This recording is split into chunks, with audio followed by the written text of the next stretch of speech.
آج ہماری بنی گالہ سب جیل میں بشرا بی بی صاحبہ سے ملاقات ہوئی ہے۔ سب سے پہلے ہم نے ان کی صحت کا پوچھا ہے۔ انہوں نے کہا ہے کہ ابھی تک انہیں وہ پرابلم آ رہی ہے کہ جو جلن کا مسئلہ آ رہا ہے، اور وہ کہہ رہی ہے کہ میرے منہ کا ٹیسٹ نہیں ہے، میں پانی بھی پیتی ہوں تو ایسی والا ٹیسٹ ہے میرا جیسے کوئی انسان میڈیسنز کھاتا ہو، اینٹی بایوٹکس، اور اس کے بعد جو ٹیسٹ ہوتا ہے وہی والا ہے۔ بالکل انہوں نے ڈاکٹرز بھجوائے ہوئے تھے، لیکن وہ ڈاکٹرز چھوٹے چھوٹے ڈاکٹرز تھے، ہاؤس جاب والے تھے، اور انہوں نے صرف میرا بی پی چیک کیا ہے، اور اس کے علاوہ مجھے اور کوئی بھی میڈیکل ٹریٹمنٹ نہیں دی گئی ہے۔ اس کے علاوہ انہوں نے اپنے کچھ خدشات کا اظہار کیا ہے۔ انہوں نے یہ خدشات کا اظہار کیا ہے کہ جس طریقے سے ان کو کھانا دیا جا رہا ہے، اور بار بار ان کو ایسا لگ رہا ہے کہ شاید مرچیں ہیں، اور پھر جب کھانا دیا جاتا ہے تو آ کے پھر ان کا بی پی بھی چیک کیا جاتا ہے، اور بی پی چیک کر کے لکھا جاتا ہے کہ ان کا بی پی ہائی ہے۔ بی بی کہتی ہے کہ نہ مجھے کبھی زندگی میں بلڈ پریشر کا مسئلہ ہوا ہے، نہ شوگر کا مسئلہ ہے، نہ ہی شکر الحمدللہ مجھے کوئی اور بیماری ہے، میں بالکل صحت مند ہوں، لیکن یہ لوگ میرے ساتھ کر رہے ہیں تو خدا نہ خواستہ کچھ بھی ہوتا ہے تو یہ لوگ کہیں گے کہ بی بی کی طبیعت خراب تھی، بی بی کا بی پی ہائی ہو گیا اور بی بی کو کچھ ہو گیا۔ تو ان کو خدشات ہے اپنے زندگی کے معاملے کے بارے میں، ان کو خطرات ہیں، اور آج ہم ریکویسٹ کرتے ہیں کہ ان کا صحیح طریقے سے اسپیشلسٹ سے میڈیکل چیک اپ کرایا جائے، اور ان کے شوکت خانم کا جو ہم نے ڈاکٹرز کی پٹیشن دی ہوئی ہے کہ شوکت خانم کے ڈاکٹرز کا آ کے وہ کمبائن ان کا میڈیکل چیک اپ کیا جائے۔ باقی باتیں نعیم کریں گے، لیکن ہمیں ہائی کنسرنز ہیں۔ آج ان کی فیملی بھی ملی ہے، آج ان کے ڈاکٹرز بھی ملے ہیں، اور ان کی فیملی اور جو لائرز جو ہے نا وہ دونوں ملے ہیں۔ تو جو فیملی اور لائرز دونوں کو انہوں نے کہا ہے کہ ان کا صحیح میڈیکل چیک اپ نہیں ہوا ہے، اور ان کی زندگی کو خطرات ہے، اور انہیں یہ خدشات ہے کہ انہیں یہاں یہ کچھ کر دیں گے۔ بہت شکریہ۔ بسم اللہ الرحمن الرحیم۔ مشال یوسف زئی ان کا نام ہے۔ ایاک نعبد و ایاک نستعین۔ جی بالکل بی بی صاحبہ سے ملاقات ہوئی ہے،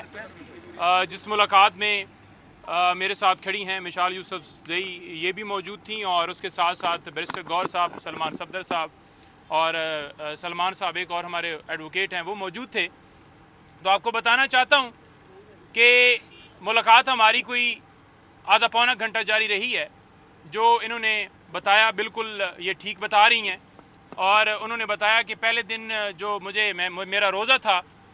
تو مجھے کھانا دیا گیا، اس میں مرچیں تھیں، میں نے کھانا جو ہے وہ کھایا، کمپلیٹ کیا، لیکن جو ہی میں نے نماز پڑھی تو میرے لیے بڑا مشکل ہو گیا وہاں نماز کے اندر ہی وہاں پر نماز ادا کرنا،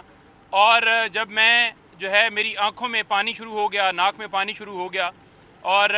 واضح طور پر بتانا چاہتا ہوں کہ جو آفیسر تھے اوپر کھڑے ہوئے، انہوں نے آ کر ان سے پوچھا کہ کھانا ٹھیک تھا؟ تو میں نے کہا جی ٹھیک تھا، مرچیں تھیں۔ کہتے ہیں نہیں بالکل ٹھیک تھا۔ انہوں نے کہا جی بس مرچیں تھیں۔ کہتے ہیں ہاں مجھے پتہ ہے مرچیں تھیں۔ تو انہوں نے کہا پھر پوچھ کیوں رہے ہیں؟ تو لہٰذا انہوں نے بتایا کہ جب کھانا کھایا جاتا ہے تو اس کے بعد میرے جو ہونٹ ہیں وہ وائٹ ہو جاتے ہیں، اور جو ایسڈ جیسے ایک کوئی چیز دی جاتی ہے اس کے اندر کوئی چیز ملا کر، تو کھانے کے اندر وہ چیز جو ایسڈ ہے وہ دیا جا رہا ہے، جس کی وجہ سے میری جو طبیعت ہے وہ ناساز ہوئی۔ اور انہوں نے کہا کہ میں صبح مطلب اٹھی ہوں تو میرا گلا جو ہے وہ اس کے اندر اس طرح سے چھالے بنے ہوئے تھے کہ میں صبح ناشتہ نہیں کر پائی، اور شام میں نے وہ جو ہے وہ ابلے ہوئے چاول جو ہیں وہ کھائے ہیں، اور اسی طرح سے وہ جو خوراک ہے وہ مجھے دی جا رہی ہے۔ میڈیکل کے حوالے سے بڑا واضح طور پر بتانا چاہیں کہ میڈیکل کے حوالے سے جو ہم نے درخواست دی تھی اسلام آباد ہائی کورٹ میں، اس کے اوپر ابھی تک کوئی سدباب نہیں ہوا، اور کوئی ٹیم نہیں بھجوائی جا رہی۔ دیکھیں جو صحت کا معاملہ ہے، کسی کے جان کے حوالے سے معاملہ ہے، وہ سب سے زیادہ ضروری ہے۔ تو اب تک جو ہے وہ کیوں نہیں ان کو میڈیکل کی جو ڈاکٹر کی ہماری جو ٹیم ہے، یا پم سے جو ہم ریکویسٹ کر رہے ہیں، یا ڈاکٹر فیصل ان کے معالج ہیں، ان کو کیوں نہیں اجازت دی جا رہی؟ یہی وجہ ہے کہ پتہ نہ چل جائے۔ وہاں پر ایک ٹیم بھجوائی گئی ہے چیک اپ کرنے کے لیے۔ انہوں نے کہا ہے کہ وہ جو مشین بلڈ پریشر کے حوالے سے گئی تھی وہ ویسے ہی خراب تھی، کیونکہ انہوں نے وہ بلڈ پریشر میرا کہا کہ ہائی ہے۔ تو میں نے کہا میرا تو زندگی میں کبھی ہائی نہیں رہا۔ تو ساتھ ایک دو اور لوگوں کے چیک کیے تو انہوں نے کہا کہ سب کے ہی ہائی بتا رہی، کیونکہ وہ مشین خراب تھی۔ میرے اصرار کرنے کے باوجود انہوں نے زبردستی جو وہ رپورٹ لکھ کر دے دی کہ ان کا بلڈ پریشر جو ہے وہ ہائی ہے۔ اب بات یہ ہے کہ اس طرح سے ان کو جیل میں یہ جو سب جیل قرار دی گئی ہے ان کی مرضی کے بغیر، اور ہائی کورٹ میں ایک جو وہ بہانہ بنا رہے ہیں کہ سیکیورٹی کے خدشات ہیں جیل کے اندر اور یہ بہانہ بنا رہے ہیں کہ ہم ان کو جو ہے وہ اس لیے نہیں رکھ سکتے کہ وہاں پر اڈیالہ جیل میں سپیس نہیں ہے، اور یہ تیسرا بہانہ بنا رہے ہیں کہ وہ کیونکہ سابقہ وزیر اعظم کی وائف ہیں اس وجہ سے ان کو جو ہے وہاں پر رکھا گیا ہے۔ تو آج بھی اسلام آباد ہائی کورٹ میں ہماری ٹیم نے بڑا واضح بتایا کہ جناب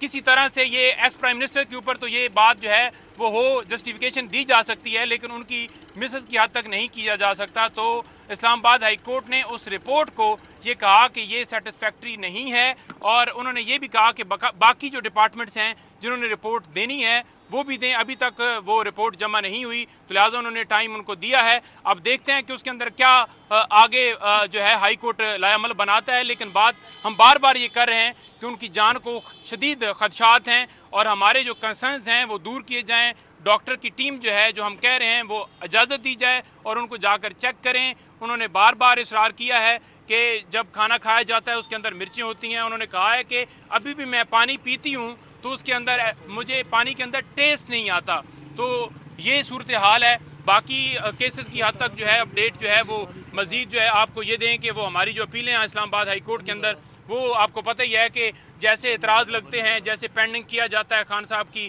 سزاؤں کے حوالے سے، یا جیسے ان کی درخواستیں ڈیلے کیا جاتا ہے، وہ ٹیکٹس تو جاری ہی جاری ہے۔ اس کے اوپر ہم بھرپور طریقے سے مزید جو ہے آواز اٹھائیں گے، اور آواز اٹھانا ہمارا حق ہے جو آئین پاکستان ہمیں دیتا ہے۔ دھاندلی کے حوالے سے آپ نے دیکھا کہ پورے پاکستان میں فارم 45 کے مطابق ہم جیت چکے ہیں، اور دھاندلی کے ذریعے ایسے لوگوں کو نافذ کیا جا رہا ہے جو کہ کرپٹ ہیں، جو کہ چور ہیں، جن کو پہلے نافذ کر کے پرفارمنس ان کی دیکھ لی ہے۔ اب جو دلوں کا وزیر اعظم ہے جس نے پوری دنیا میں مسلمانوں کا مقدمہ لڑا، جس کی بدولت پاکستان آگے جا سکتا ہے، اس کے اوپر جھوٹے مقدمات بنا کر اسے اندر ڈال دیا گیا ہے اور اس کے کیسز فکس نہیں کیے جا رہے۔ آج بھی اگر وہ ڈیل کرے، اگر وہ کہے کہ میں ایبسولوٹلی ناٹ والا جملہ واپس لیتا ہوں، میں کوئی لا قانونیت کے اوپر بات نہیں کرتا، میں رول آف لا کی بات نہیں کرتا، تو فوراً اسے نکال دیا جائے گا۔ لیکن وہ ڈٹ کے کھڑا ہے، آپ کے لیے کھڑا ہے، آپ کی اس قوم کی آزادی کے لیے کھڑا ہے، اور آخری سانس تک جیسے وہ ڈٹ کے کھڑا ہے، لڑ رہا ہے، انشاءاللہ تعالیٰ آپ دیکھیں گے کہ ہم بھی آخری سانس تک اس کے ساتھ ڈٹ کے کھڑے رہیں گے اور اس کا ساتھ دیں گے۔ بی بی نے ایک بات کی ہے کہ انہوں نے کہا ہے کہ مجھے فوراً سے پہلے اڈیالہ جیل شفٹ کیا جائے۔ ان کو یہ خدشات ہے کہ خان صاحب کو بھی بنی گالہ سب جیل میں لایا جائے گا اور پھر قوم کو یہ پیغام دیا جائے گا کہ خان صاحب نے ڈیل کر دی ہے۔ تو انہوں نے یہ بتایا ہے، قوم کو آگاہ بھی کیا ہے، اور ہم لیگلی بھی اس پہ جا رہے ہیں کہ بی بی اور خان صاحب دونوں کو اڈیالہ جیل میں رکھا جائے، اور اگر آپ نے کچھ کرنا ہے تو انصاف پہ مبنی فیصلے کریں۔